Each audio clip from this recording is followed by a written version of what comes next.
Hello, YouTubers. Here we are, bathed and a little rested um, in our new clandestine location, which should last us for at least 3 days. And still trying to figure out I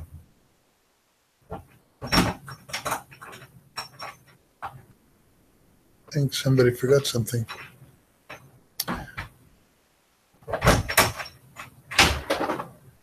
Hello. Hey, hello. Hi. Hi.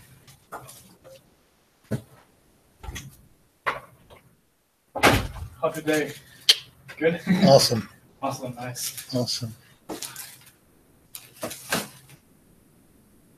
So, on our new clandestine location, trying to figure out how to bring ayahuasca to Venice Beach. That's kind of what we're doing here. And it's a Schedule 1 drug, you know, the story, you know, the spiel. But it is more than evident after the little scene in Starbucks that the police are on to me. Especially because I warned them in Venice Beach I would be doing this. So what I got to do is I got to figure out how to be one step ahead of them. And basically, the only way to do that, as far as I see right now, is a total. Sorry to disturb you, but do you know what's Jimmy? He went to the movies. Oh, in movies? Yeah. Sure, thank you. Is to be totally. Is to be totally transparent. My intention is clear. I have a very dedicated mind to what I'm doing here, and it's to bring healing to Venice Beach. It's complicated. I have to. The most problematic issue is the shipping, because obviously, thanks to me, well, the shipping is the key element. I still don't have the material with me. As soon as I have it, it'll go quickly. It'll be just a matter of boom, boom, boom, boom, and it'll be gone. So I'll just need 1 day once I actually have it in my hands to the right people, I suppose. It would be nice to be able to have more time to do it correctly and to follow up with these people, but it is what it is, and life is life, and we must do what we must do and try to get the medicine to the people. So, anyways, just musing on what I'm doing here in LA and how I'm going to get it done, and I'm picturing maybe about 6 months. I'll be here around 6 months. I think that's the time it's going to take me to actually do this correctly. Maybe, hopefully, I mean, I wish I could do it easier, but things being what they are, and the universe being what it is not an easy journey. Gathering up the people that I need, I suppose, for the first journey is also part of the key. So, 1 kilo of ayahuasca is a journey for 15 people. So I got to figure out who those 15 people are going to be. Because I want to make sure that the medicine gets to the people that most need it, and the people that most will benefit from it. The people who get the joke and will get the message. And as it is a clandestine operation, as clandestine as it can be on YouTube, which seems ridiculous, but actually it is what it is, there are several things that give me hope. One of them, YouTube has not shut my channel down. I really need to download all this stuff into like memories that can be kept for later if YouTube decides on its politics to shut me down. I haven't been arrested yet, and planning a felony is still planning a felony, so I guess I'm giving a little leeway in tolerance, or maybe they're just building a good case against me. I don't know. Can't trust the police, obviously, on those type of things. Let me see here, what else? What else do we know to be a fact? Obviously, I'm being observed. That's undeniable. And I suspect that many of the people that actually surround me are actors. They're just acting out whatever roles they're given by the authorities. So I have to assume that anything that I'm being told by anybody is a lie. I can't do. It's kind of sad because I would like to think that people are just honest with their feelings and their emotions. But in Hollywood in the year 2017, trying to bring medicine that is illegal to a country that desperately needs it, it's complicated. So, the people that I have been across, including my family, may have written scripts that they're following. And I have to imagine that those scripts are not written by them, but by some other authority with a specific agenda and a purpose. And I have to imagine that that purpose is either to help me on this journey or to bring me down on this journey. I don't know who the authority is, but I can more or less imagine that the authority is reeling in whatever it can, fishing perhaps, for whoever is on my side.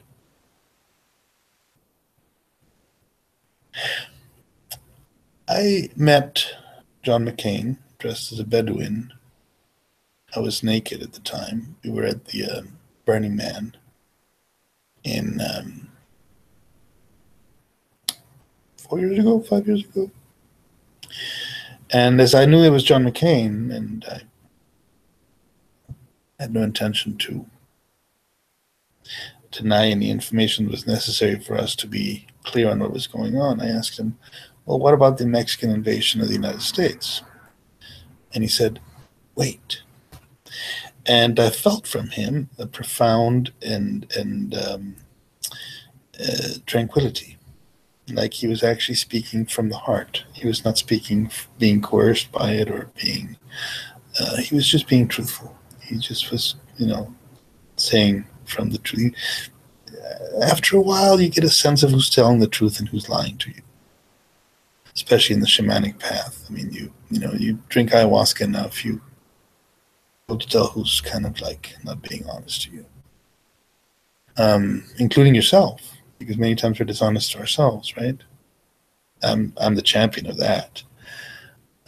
My dark side is a lot stronger in me than I would like it to be, but I do have those two sides, and I'm trying to bring it into order in my life so that it does not devour me, or that part of me which is valuable to my clients, my patients.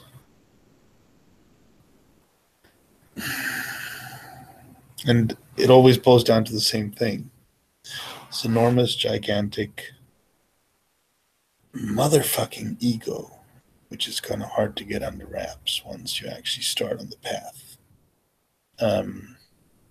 Power has a price. And the price of power is alienation. You alienate yourself from people to be powerful. And it is not a price that I was willing to pay before. It is a price that I'm paying right now.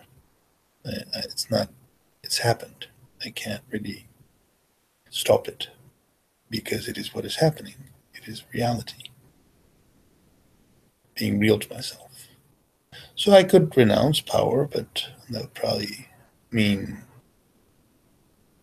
putting myself in an institution or making myself more crippled than I am already. I have some serious crippling problems in my life. I have an underlying rage, which is new. I never had it before. Got it now. I have thirst of vengeance against this whole world that has done so much to itself to harm itself. And I have a darkness of a vision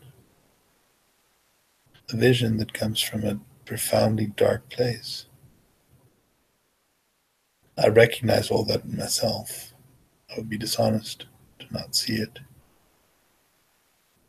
And it's not surprising that my worst enemy in my journey in Tepoztlan was myself. That dark side of me. Darkness. So I'm trying to come to terms with that darkness and embrace it, because that's the only way to win it. You can't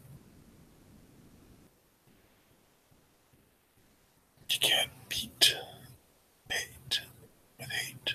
You have to beat it with love. So I'm trying to be loving to myself.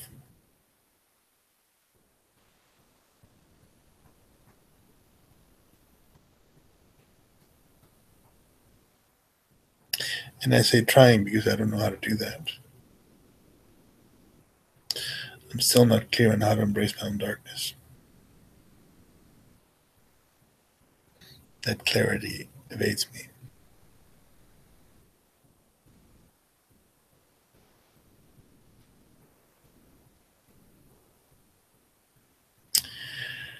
Well,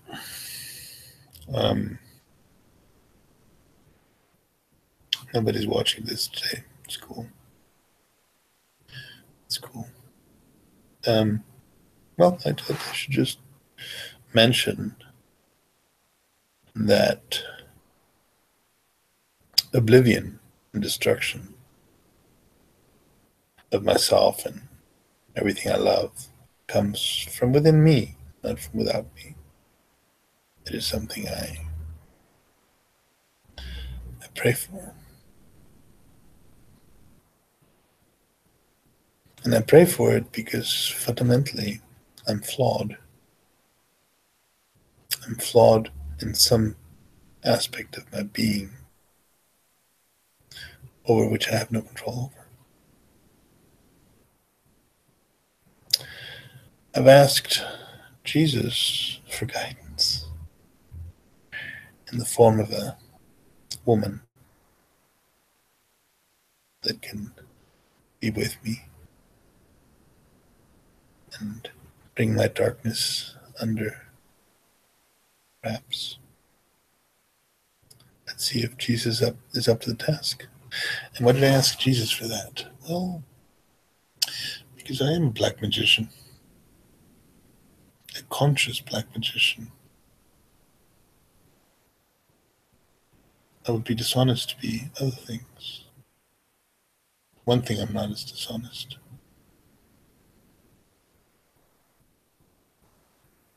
Except perhaps to myself.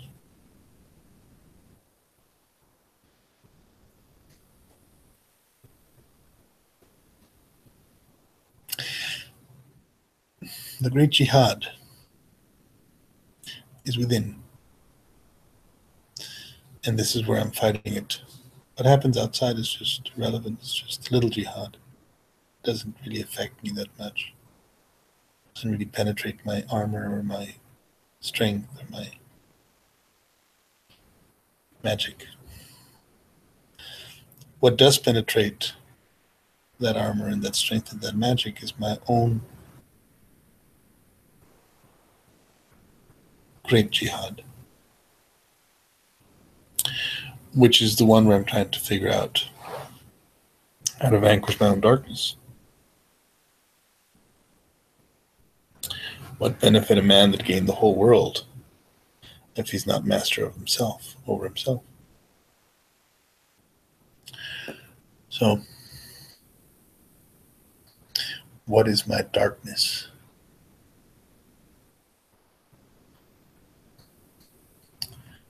Well, it definitely has to do with pedophilia. I think that's the essence of it. When I was 30, I fell in love with a girl of 12. I told her my intentions to marry her and lost her forever. And then I meditated profoundly on that event over and over, and I had other opportunities for just satisfaction, but it's not the point, is it? So it was my fear of society, my family, the world, that prevented me from going through with what I really desired to do. And that was when I was young and still handsome. And now I'm older, and I don't feel comfortable with it anymore. I feel like now it would not be fair to ask a young woman to be with me. So just the thought of it makes me angry. And then that's the darkness. There's the anger. That's the source of it, fountain of it. It's this anger where two people that love each other end up hating each other violently, ruthlessly hating each other.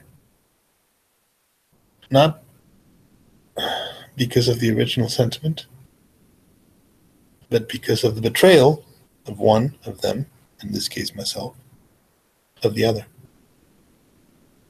And then whatever else comes after that. So it's a long story. I've written it many times in many books.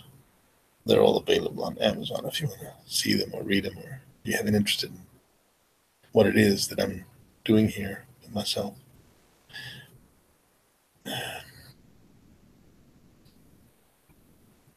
But as I feel incapable of turning that anger towards her,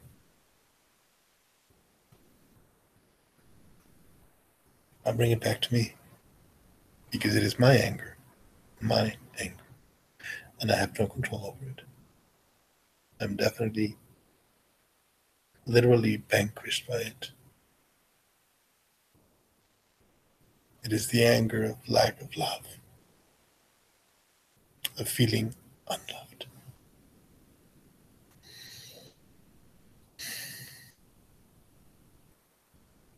It spreads like some type of disease or malady or whatever it is that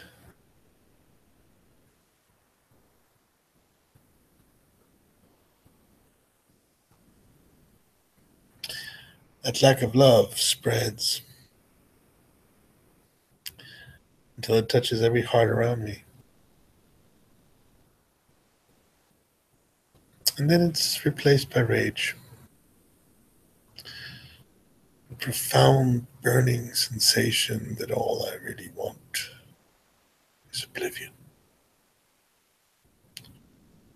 My own and everybody around me.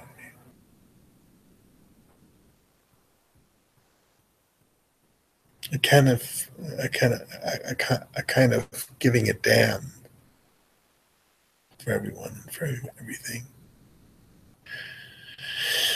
Because the person that you most love, or one of the people that you most love, if you love a lot of people, hates you.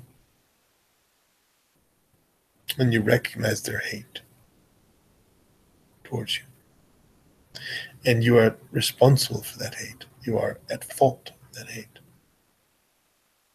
So hate grows, builds, expands to an infinite level of just absolute sheer horror. Where seeing the other suffer and suffer greatly is the only thing that makes sense. How can you live with that? How can your existence have any purpose?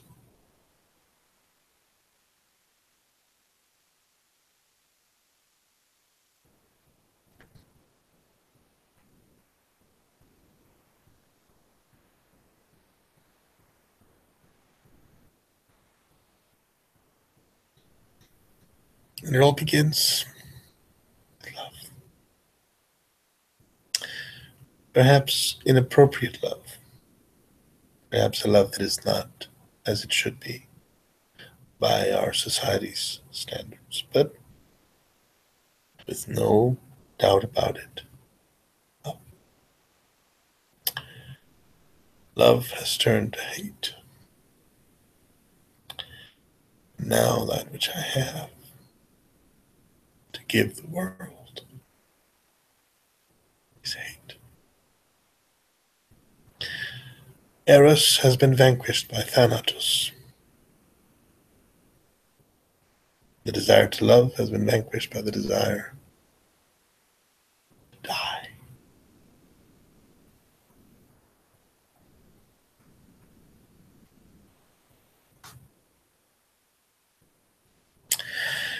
Upon this paradox of the heart, I am trying to bring back ayahuasca to my life. One slight sliver glimmer of hope for transcendence from all this.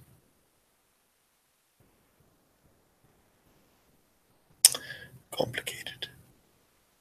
Very complicated. Meanwhile, I do what I do. I go where I go. I write what I write. I try to harm as few as I can, but I find myself doing it almost effortlessly just with my thoughts. Yeah, and the secret of all this, the power of the thought is the problem. You have thoughts in your mind. Mind is full of thoughts. Joy, rage.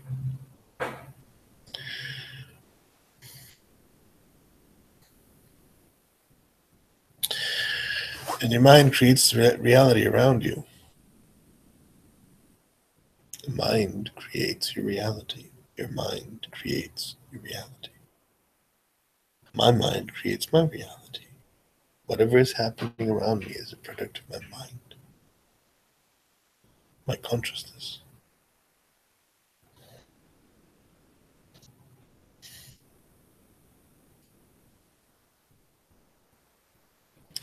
Like a wounded animal, I lash out with my mind at whoever's near me.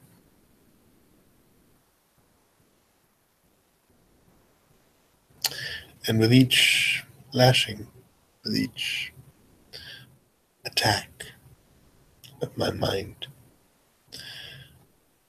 I fall deeper into the hole, the hellhole of my own lack of love.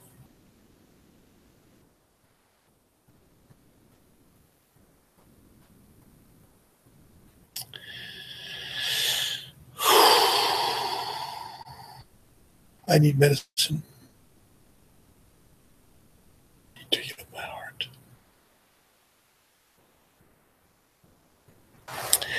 I got a little glimpse of it. I got a little glimpse of that with Josue Perez Rios and Cha and Cooper and Cayman. And then the darkness came back, and she came back with a vengeance. Fear, anger, frustration, rage, they all came back to all of us to poison our medicine, our journey. Cayman went back to Alabama feeling whatever she's feeling. Cooper felt betrayed by me. Okay, I can see that. Cha is Cha. Cha doesn't need any help. He's all right. He's a big guy. He can take it. And Josue is our teacher. He's the guy that is showing us about the medicine and how to use it. And I have to trust him. But Josue is a young man, much younger than I am. And yeah, his objectives and his purposes on the journey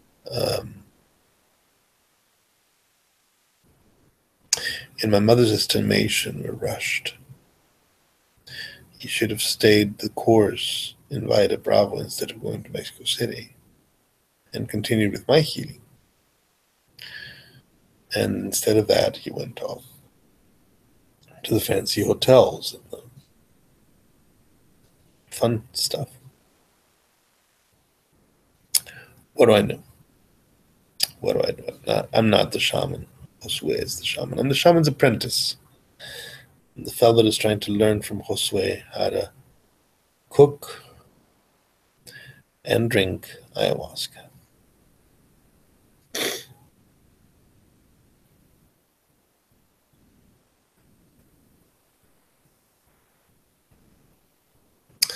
Josue's instruction was to send him money to get some ayahuasca here to do my own journeys. I felt that would not be good until Cayman kind of like was resolved. I called Cayman's mother, Donna, and it was not really resolved. I haven't spoken with Cayman yet. I haven't gotten her blessing for all this enterprise. So I can't really get the ayahuasca until I have Cayman's blessing. I wouldn't feel good about it. I would feel incomplete. Cooper, I'm not so worried about because his thing was actually different. But Cayman is very important to me because she was under my care and my protection. I take that as a sacred duty. I don't take protecting somebody's daughter lightly. I take it very, very, very seriously. Always have, always will.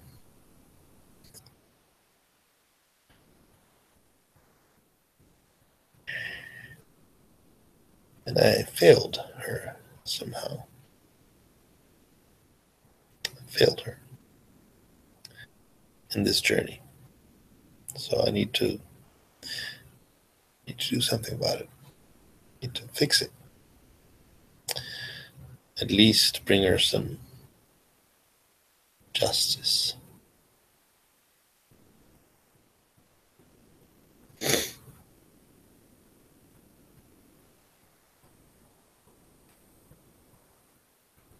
And I've got my own issues to deal with the ayahuasca.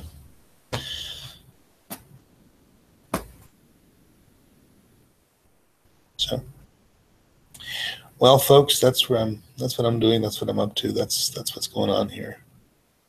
I just wanted to share it with you because this is actually, I think, if I do the ayahuasca in Venice Beach, I definitely want to make a public event. I think the healing has to be open and transparent for everybody. I think the people that will benefit the most from the journey will be the people that are willing to share it with everybody. And the people that have the strength to do that, because ayahuasca is not an easy journey. It's not a fun journey. It's a very wrenching, vomitive journey. You vomit the ayahuasca. But at the end of it, you actually heal. You heal powerfully. And you heal profoundly. And whatever it was that you needed to attend to comes up with a vengeance, as it did for me. And the proof of that is that I'm here in Los Angeles, not in Valle Bravo with my family, where I would be very comfortable and very happy to be right now. But I'm not, because I have pending business to attend to. I have pending business in Los Angeles. I have pending business in Fargo.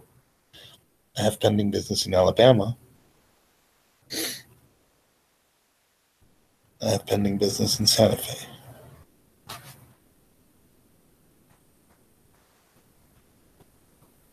I believe there's a warrant for me or a restraining order for me in Santa Fe, so that'll be even more complicated.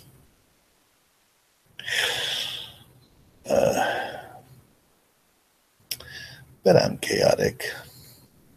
I'm wanting to go back to chaotic good, but right now I feel kind of chaotic neutral because there's a lot of darkness in me that I haven't dealt with. So I'm going to go with chaotic. You know what? Fuck chaotic neutral. I'm going back to chaotic good. I'm just at the edge of chaotic neutral. But I'm trying to really stay in chaotic good and sometimes the energy, the dark power just takes over, and there's little I can do to stop it. It's like it just is what it is, you know. You sometimes just point your finger at the wrong person because of the wrong thing, and suddenly shit happens, and then you cry about it. But when you're doing it, you have little power to stop it, and that's what I'm facing now. That's kind of what's happening with me right now. Like these cops that I saw at the Starbucks, you know. Well, I'm going into their thoughts and into their realms and into their space. And then these little children coming in, and of course one of the cops, they know that I'm a pedophile. They know all they probably have all my entire chart. And suddenly there's just this powerful force just starts to like point at one of them, you know. And I'm going like, no, I don't want to harm this man. This is not my intention, but it is. It's just coming out. So there's a small kind of battle between my good side and my bad side. I think at the end the battle was won. I think I told the guy where it could hit him and warned him about it, because I don't wish anybody any harm, you know. But it did happen. It was an event. It was real. It was an occurrence of what is going on with me, and certainly, you know, it's like chi is like something you just send out there to the universe, and once it's sent, you have to either retract it or do something with it. You can't just let it be sent. And at this moment, it's going towards the entire city. I mean, I was there sitting at Jenny's garden, and I was seeing this huge nuclear explosion, you know, and I was seeing how my bones were just being melted by the heat. And that's just a thought. It's just a thought. It has an origin. It's a rageful thought. It comes from the rage in my own heart. But once you actually speak it, once you give it power, it becomes more than a thought. It becomes an idea. And those things start to build and build and build and build, and you have to either neutralize that idea, vanquish it, or beat it. You know, it's like a little bit like the writing I do. You know, I write to exercise some of the shit that's going on inside of me. Now I have this tool called YouTube, and I can actually speak it. It's even easier.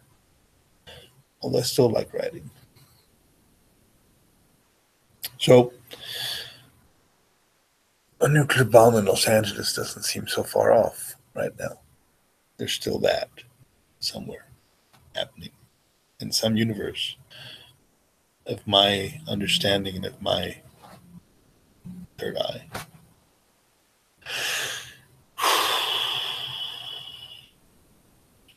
I have to figure out how to save the city, I suppose, for myself. Because my mind creates my reality. I've seen it happen way too often. That's what the tarot is all about. Tarot has the added game of chance. That's why it's considered black magic by all the people that know how to use it. You know, you draw the cards and you leave it up to chance. Hey, maybe you'll pull out the 10 of coins and you'll have lots of money, or you'll pull out death and you'll just be dying. And if you're a real tarot player, you don't hide the truth from the client. You just tell them straight. This is what's going on. This is what the card is saying. But it's actually your third eye that is being opened and seeing that. To a lot of you guys watching this video, this may sound like psychobabble. This may sound like, whoa, the guy's crazy. Yeah, okay, sure, whatever. To me, it doesn't. This is my life. This is what I'm living right now. This is what I'm experiencing, and I want to share it with you guys because I feel obliged to be here doing it. So, without much more to say, I bid you good night. I didn't take questions today. I just didn't feel like going into it. I saw a couple of you guys there watching, but my mind is somewhere else right now, and I just wanted to get this out there to the world, to get it out there in YouTube, to get it out there to whoever needs to see it. I don't know who's going to see this. I don't know who you are watching this. I don't know why you're watching it, but what I do know is that if you're watching this, you probably need to watch it. It's probably for you. So, peace and prosperity. Actually, God bless you.